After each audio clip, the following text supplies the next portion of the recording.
Hearing the proposals from Mr. Primakov, the German Chancellor Gerhard Schröder said the offer was no basis for a political settlement.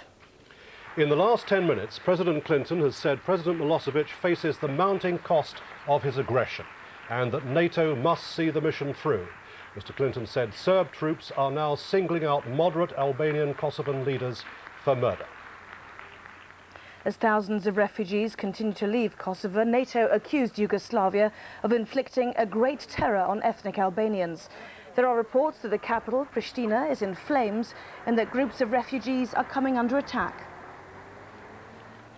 450 tents and thousands of blankets are being flown out to Albania tonight as part of Britain's first aid mission.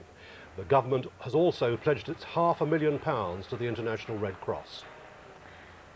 But we start with the news that the Yugoslav president, Slobodan Milosevic, is prepared to negotiate a compromise deal on Kosovo. He said if NATO agrees to end its raids, he will withdraw some of his forces from Kosovo. First reactions from London and Washington say it's not enough to stop the airstrikes. Sky's David Foster has been monitoring developments. 2 hours after talks with the Russians broke up, the Yugoslav president issued a statement on television. A deal could be reached, he said, but only if NATO stopped bombing. In return, following talks with the Russian Prime Minister Yevgeny Primakov, he said he would reduce troop levels in Kosovo and, as he put it, create conditions for peaceful refugees to return home. A short while before the broadcast, the Russian Prime Minister arrived in Bonn to brief the German Chancellor. After 6 hours with Slobodan Milosevic in Belgrade, he said the Yugoslav president's offer was a good start. He's ready to be constructive, he said. It's hopeful. But Gerhard Schröder in Bonn says this is no basis for peace. And Downing Street says it wants actions, not words. The meeting may well not have changed the position at all. At NATO headquarters, more evidence of the damage inflicted from the air, and further claims that the Serb campaign against Kosovars has been meticulously planned. I think we can talk about a modern-day great terror going on in Kosovo at the moment. In fact, it brings the number of people who have been uprooted from their homes in Kosovo over the past year to 570,000, which is now heading up towards the 30+% of the total population. NATO also put on show what it claims to be pictures of Kosovo villages and towns deliberately torched by Serb forces as they force ethnic Albanians from their homes. Defence chiefs in London have made it clear that the scale of the refugee problem is making air attacks more and more difficult. Now, what we do not want to do is to create any more collateral damage than we have. We do not want to kill innocent civilians. More cruise missiles were this afternoon loaded onto American bombers in Britain. Earlier, ethnic Albanians defence ministers are the closest Milosevic comes to having friends, which is not very close at all. Does President Milosevic's offer to them amount to anything or simply nothing? The offer does contain all the key words. President Milosevic says he'll cut his forces in Kosovo. But then he said that last October and quickly brought them back again.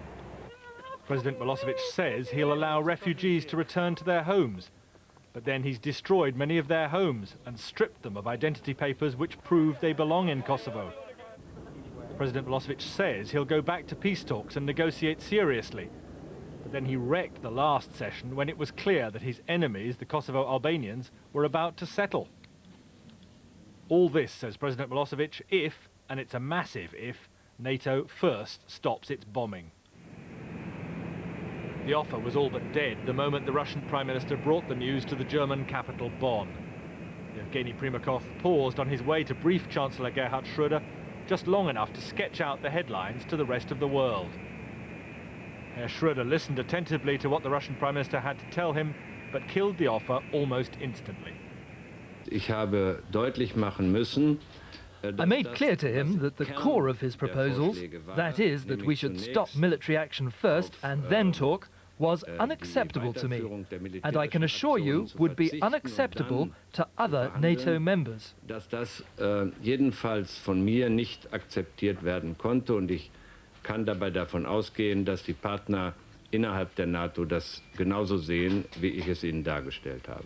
And the Milosevic offer to Mr. Primakov certainly is unacceptable to other NATO members, especially the key powers. In Britain, ministers say the Serb leader has given no sign so far that he's serious about a permanent end to his repression and violence.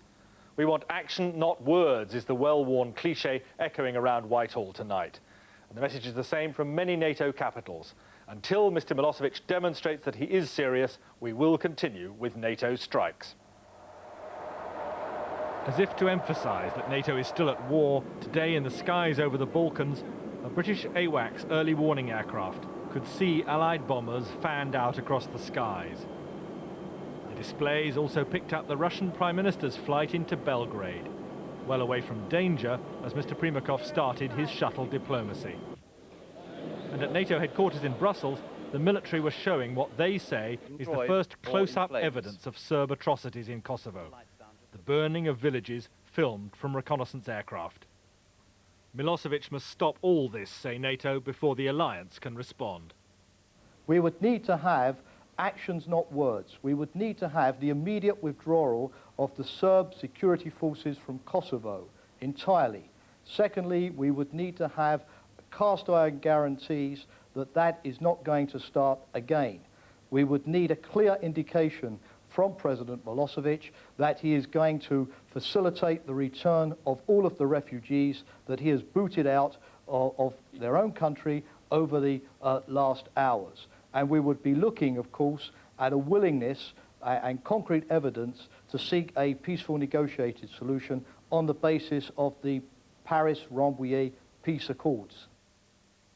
This afternoon, the giant cargo plane was loaded with 450 tents and thousands... ...by then U.S. envoy to the Balkans, Robert Gelbart. We are tremendously disturbed and also condemn very strongly the unacceptable violence done by terrorist groups in Kosovo, and particularly the UCK, the Kosovo Liberation Army. This is, without any question, a terrorist group. That statement was essentially a green light to Slobodan Milosevic to carry out or to begin the process of ethnic cleansing and genocide in Kosovo. Balkan experts are divided on that, but just a week later, Slobodan Milosevic moved. Yugoslav paramilitary units attacked KLA strongholds in the Drnica region of Kosovo. At that time, the KLA was a small guerrilla force, numbering only in the hundreds. The Yugoslav attacks may have backfired on Milosevic. The dead KLA soldiers became martyrs. Civilian Kosovars enlisted en masse. The ranks of the once fringe KLA swelled to several thousand. A lot of the members of the KLA are farmers and shopkeepers and peasants and other folks from around the country who are worried about protecting themselves and their families. The KLA remains a disorganized insurgency, its size unclear. Estimates vary widely from 5,000 to 30,000 young men and women, armed mostly with light weapons, Kalashnikov rifles smuggled in from Albania, getting money from ethnic Albanians in the U.S. and Europe. Even as they resist Serb forces, the KLA has been accused of its own brutality. There's no doubt that some members of the KLA have been involved in committing atrocities of their own and have engaged in ethnic cleansing. For example, the Yugoslav government accused the KLA of executing 22 Serb civilians and burning their bodies in the village of Klečka last August. The KLA has denied targeting civilians. Although the U.S. no longer... Other supplies, like these operations over Bosnia in 1992, when ground supply routes were blocked by Serb militias and the weather. Dropping supplies today over Kosovo would be almost impossible because humanitarian planes could get mixed up in ongoing NATO bombing runs or hostile fire from the ground. Relief workers say preventing disease is the main priority. We all need water as much as we need anything else. I mean, even before shelter and food, we need water. Without clean water, not only do people dehydrate and die, but the spread of disease is a real risk among concentrations of people. These refugees were trying to get into Macedonia from Kosovo, stopped, it's claimed, at the border and sent back, quite possibly to a village... Aircraft. Bad weather did not stop cruise missiles Monday night, but the Air Force's stocks are down to about 100 missiles. The Air Force is asking Congress for money to convert nuclear-tipped cruise missiles for conventional use. The Navy still has about 2,500 cruise missiles. Officials say NATO warplanes have made about 1,700 sorties so far, and about 100 cruise missiles have been fired. Once the clouds clear, unmanned aerial reconnaissance aircraft will take to the skies to help pinpoint police and military units for attack. The Serbs, said one official, have only just begun to feel the heat. David Ensor, CNN. Whether it's the weather or Yugoslav defenses or other complications, the air operations at Aviano have not been intensifying, contrary to descriptions from NATO headquarters of the alliance's air operations. According to base authorities, the number of takeoffs from Aviano's single runway has remained pretty much the same since the second day of the bombing campaign. Some pilots are quite open about the problems they are having. 6 British Harrier pilots returned to their base in southern Italy this morning with their bomb loads intact, saying they couldn't find the targets in the bad weather. And a Canadian commander said his pilots overall, since the beginning of the air campaign, have returned to base with about 1/3 of their weapons. To be sure, for aircraft better able to handle bad weather, like these F-15Es based in England, far more bombs are going out than coming back. But their air crews have not yet targeted individual tanks and military units that NATO planners claim is the next phase of the operation in Kosovo. We have the ability to do that, and if they want us to do it, we can do it, but we haven't been tasked with that yet. So while the planes roar away from Aviano each evening in large numbers, only the military planners know how effective the bombing runs have been, or whether they really will soon be able to attack those accused of causing the flight of refugees in Kosovo. Military alliance, the bottom line is this. It is difficult to say that we have prevented one act of brutality at this stage. Reconnaissance photos show not just the results of Allied bombing, but also evidence of the Serb scorched earth policy in Kosovo. And this shows the burning buildings and houses which have been set on fire by the Serb police. Even with good weather, Pentagon officials admit airstrikes cannot destroy the Serb army fast enough to prevent the depopulation of Kosovo. We knew that a knockout punch would not come quickly. We're in now to the 7th day. I think it will take much longer. Pentagon officials tell CBS News the U.S. has been urging NATO to up the ante by striking the Serb capital of Belgrade and making good on a threat the NATO commander delivered on the first day of bombing. President Milosevic and his military leaders should understand that there is no sanctuary for them. The outskirts have been hit, but downtown Belgrade has so far been off limits for fear of causing civilian casualties. Pentagon be considered a sanctuary. They say that so far the bombing campaign has destroyed or severely damaged some 30 Yugoslav aircraft. NATO says the widening of the campaign could bring bombs to the government buildings in Belgrade for the first time. Russia's prime minister is promising to keep the pressure on NATO to end the airstrikes. Yevgeny Primakov is back in Moscow after consultations with Germany and Yugoslav President Slobodan Milosevic. During those talks, Milosevic agreed to reduce his forces in Kosovo if NATO stopped the airstrikes.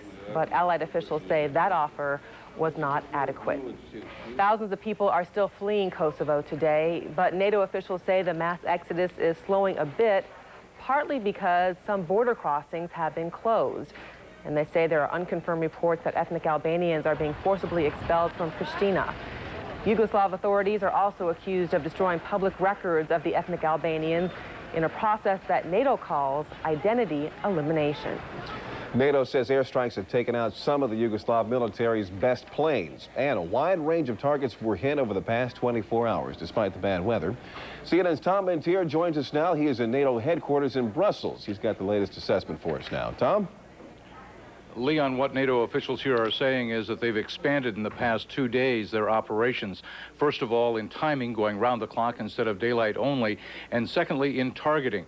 Now picking up targets that might have been forbidden before, but are now on the targeting list. While they won't give specifics, it could include the Ministries of Defense and Interior in downtown Belgrade. So the targets are more plentiful, and the successes, they say, have been pretty good. The commandant saying basically we've accomplished, in his words, one hell of a lot in the last week.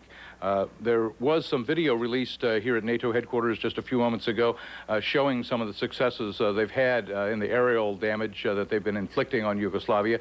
You can see the facilities both before and after and see the weapons strike their target. They hit an Army headquarters, fuel storage facilities where they also used a multiple bomb, saying that they were able to hit the buried supplies by using the multiple bomb. Also an ammunition assembly building where you could see a very large secondary explosion, or several of them, after they hit that. On the issue of... Good morning and good afternoon to you where you are. Darren, thank you, and good morning to you as well. Here, 4 o'clock local time at Aviano Air Base. I arrived just a couple hours ago. The day here today, weather-wise, is beautiful, very mild. The sun is shining. There are blue skies here, but to the south and east of us over Yugoslavia, it's a different story. Said to be cloudy today, but possibly clearing by tomorrow. That's the weather update. As for the activity here at Aviano, the activity described as light thus far today. About 2 hours ago, about 6 F-16s were seen taking off, leaving the base here. A short time later, 2 F-16s were seen returning, as well as 2 A-10 Warthogs, but it was unclear whether or not the munitions had been released from those 2 planes. The 24-hour operation, meanwhile, continues, we are told, and with us now, one of the 5 chaplains here at Aviano Air Base, Captain Gino Bartmes. Sir, thank you for your time today. Good to be with you. When you talk to a lot of the troops here at the air base, what are they telling you thus far? They're telling me that they've been working some long hours. They've made the adjustment to the 24-hour ops. They're focused, they're primed, they're ready to fight, they're ready to win. Are they concerned, though? About... And if so, what do they talk about? Well, they have their basic concerns of getting the mission done. That's what they're concerned about. They're very focused on the mission, and they're glad to be part of it, part of America, doing what America's called them to do. What reaction do you get from the folks here on the base when they went from 12 hours to 24-hour operation? Hua. Let's do it. Let's do it? Okay. I take it that's we'll translate that later. Yeah. Let's talk about also the shift from Phase 1 to Phase 2. Military analysts tell us that although Phase 2 is now underway, Phase 1 was really not complete. Are there concerns from people at the base here that all the anti-aircraft artillery used by the Serb troops and forces are still in effect in certain areas? I'm not hearing any of that. All I'm hearing is we're focused, we have a job to do, the American people have called us to do it, and we're going to do it. Mm-hmm. What are you hearing about this weekend? Easter Sunday is 5 days away. What's planned? Well, we have our typical chapel stuff. We have our full palette of stuff over at the base chapel, 4 or 5 services over there. And then at the Caserma Barbarisi Chapel, the Tent City Chapel, we have another set of services over there. People are just having a regular Easter here at Aviano. A short time ago, we were talking, you say when you approach the men on the base here, and the women for that matter, right, you ask them how they are doing. Absolutely, that's my job. My intention is to see how they're doing. I'm not really concerned about if bombs were loaded properly, wrenches turned. I'm concerned about them and their welfare. And the absolute unequivocal answer I get is, let's do it. I'm going. I'm doing well. Well, Captain Gino Bartmes. Thank you. Thanks for being with us today. All right. Again, the 24-hour operation continues at Aviano Air Base in northern Italy, and crops of food, medicine, and other supplies, like these operations over Bosnia in 1992, when ground supply routes were blocked by Serb militias and the weather. Dropping supplies today over Kosovo would be almost impossible because humanitarian planes could get mixed up in ongoing NATO bombing runs or hostile fire from the ground. Relief organizations pre-positioned thousands of tons of food and other supplies last year. At one point, there was enough food in the area to feed 400,000 people through September. Unfortunately, a lot of that food was in Kosovo itself, and some of it was in other parts of Yugoslavia. And obviously, the access to that food has been lost. But even with 10 such trips planned over the next few days, the refugee agencies know they're fighting a losing battle. Another 18,000 people swarmed into Albania from Kosovo during the night, swelling their ranks to over 90,000. The blankets and tents that have arrived today are just the first of 10 aid flights into Tirana. But even the aid agencies themselves admit that's still a drop in the ocean as far as the refugee problem is concerned. For Albania, yes, this is an overwhelming problem. The government is appealing, and I mean UN is also, UNHCR is appealing for assistance from everywhere to cope with the situation. And the only way forward really is to get as many tents that we can get in the country and to make tented camps which in the short term gets us over the initial influx of people. Then we can, once the situation is stabilized, we can see where people are going to be integrated until they can be repatriated. Europe's Commissioner for Refugees has arrived in Tirana to help assess the problem. Would you mind telling us what you hope to achieve here in Tirana? No, it's a visit on the region to prepare the conference called by the presidency tomorrow. Even NATO is here. Deputy Head of NATO Forces, General Rupert Smith, is discussing the possibility of using troops to help set up refugee camps. The NATO jets screaming overhead on their way to hit targets in Kosovo are a reminder that the crisis is far from over and the resultant refugee problem can only get worse. Ross Appleyard, Sky News, Tirana. The targets with the best footage, best quality footage as well. It's been a mixture of ammunition dumps, fuel storage, a few barracks facilities and so forth. Interestingly, at the NATO press conference, they said they'd love to show imagery of attacks on ground units in Kosovo, but they're having trouble. And they'll show it as soon as they can, but don't wait for it. It was interesting just talking to Milosevic, the Yugoslav deputy ambassador just now. He said he's going to have to go home by road from Belgrade because they can't fly in, and that he says that NATO has made several attempts to blow up the main bridges across the Danube, but so far failed with cruise missiles. That's his information. If they have gone after the bridges, that is, you could call it a major escalation of the war. Is it a major military target to hit those, or is it one of these ones of it's hopefully going to annoy the population significantly enough so that they then, as it were, rise up against the regime? If that's their ambition, I think they are barking up the wrong tree. Let's have a look at the Harriers, which, I mean, there are obviously questions being raised. Now, is this an old plane that's outdated and can't do the job? Has it been bad luck? Is it just the weather? What's going on? It's rules of engagement and bad luck. The version of the Harrier being used at the moment only entered full service in about 1992. It is very modern. It has systems such as its heat tracking sensor to pick up targets and so forth. Other air forces are desperate to get into their aircraft. The rule cloud prevented the pilots from releasing the aircraft's laser-guided bombs. And on base today at Gioia del Colle, the Chief of the Air Staff, Air Chief Marshal Sir Richard Johns.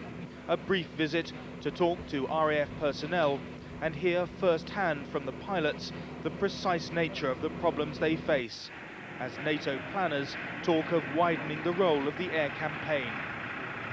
Quite clearly, going in daylight, and if one had to operate down to low levels, would very significantly increase the risk to our aircrew from man-portable surface-to-air missile systems. That would be the most significant change if they were to go down into the operating parameters of these weapon systems. Should the pilots be nervous about doing that? You're dead right, I would be. Yeah, very nervous. But for now, and until cloud cover lifts, the mission remains stalled. For the Harrier pilots, another day grounded by the weather not only builds tension but frustration as well, as the humanitarian crisis in Kosovo continues to grow. And it's a feeling shared by the ground crews and technicians, whose job it is to prepare the aircraft. Yeah, it is a little bit of an anticlimax. You get built up and then and nothing seems to happen, but for the engineers, it's inversely proportionate. The less flying goes on, the more maintenance seems to happen. Yet the aircraft here and further north at Aviano remain a key part of NATO's strategy. What it badly needs now is a break in the weather, something which in the immediate future looks unlikely. James Forlong, Sky News, at the Gioia del Colle airbase. Jet, which brought in the first aid to Albania today. There are now over 90,000 starving and homeless people in the country. More are still arriving. The aid agencies are stretched to breaking point, and an international effort to fly in blankets, tents and food is only just beginning to make a difference. There is a need for better international cooperation. I know that within UNHCR and within the European Union there is a keen effort to coordinate this assistance. It is a human tragedy and we are very sensitive to cope with. The United Nations High Commission for Refugees has organised 10 aid flights to Tirana, a city now overflowing with people forced from their homes at gunpoint. This man admitting that it's not done as much as it had hoped. There are reports that missile stocks for a sustained bombardment are running low. Of growing concern, the possibility that establishing superiority from the air may come too late for those on the ground. We will continue to maintain what our objectives were right from the beginning, and that is to weaken the machine that is causing these scenes of human misery. In the first 5 days of raids, NATO says 90 attacks were carried out on 70 separate targets. 8 airfields were bombed, 16 radar and early warning sites hit. The effectiveness of these attacks has required the Serbs to move their remaining missile systems in order to protect them. The overall effect has been substantially reduced, but not to eliminate their air defenses. As Serbian television claimed that cluster bombs were being dropped, NATO alleged that the archives of the Kosovo people were being destroyed in an Orwellian attempt to